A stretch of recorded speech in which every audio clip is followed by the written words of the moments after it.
Tibetan nation is one ancient nation. According some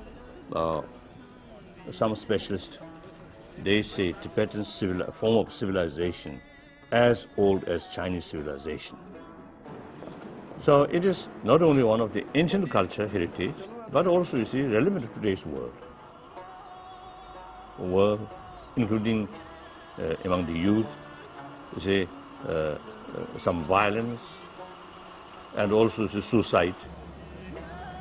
And as such sort of period, I think compassionate cultural heritage is something helpful, something useful. Then secondly, Tibetan, as a Tibetan, is our sort of the ancient sort of culture, or part of our life, and also part of our identity. So it is worthwhile to preserve.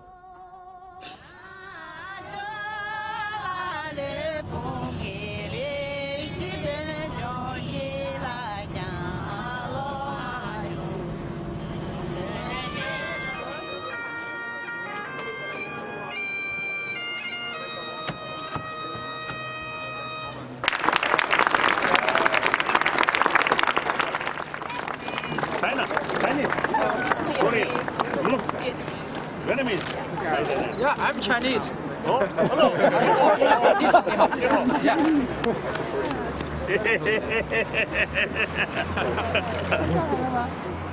That's as far as we go. Yeah, right there. Right here. No.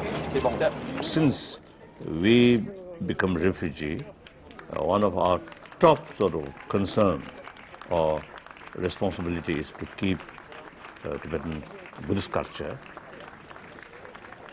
With confidence, we can keep that, because Tibetan spirit, deeply rooted sort of spirit, not easy to change, not easy to forget. So now already demonstrated Tibetan inside Tibet, under difficult circumstances, they really showing a 1,000-year-old Tibetan spirit.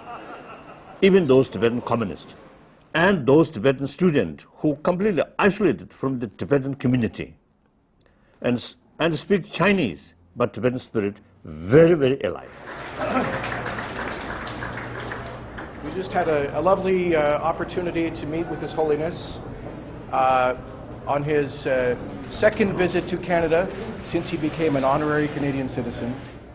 Buddhism, now today, you see, in many parts of the world, you see, among the intellectuals, among the scientists, more and more people now showing interest about, I usually call, Buddhist science, and in some extent, Buddhist concept or Buddhist philosophy. So that indicates richness or valuable of that Buddhist culture.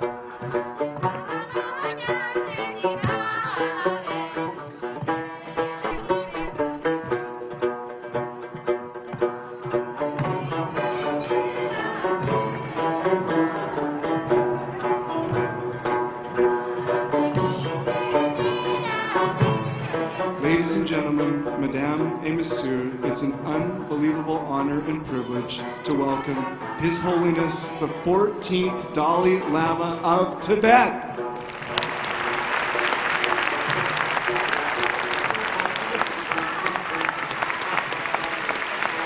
Thank you.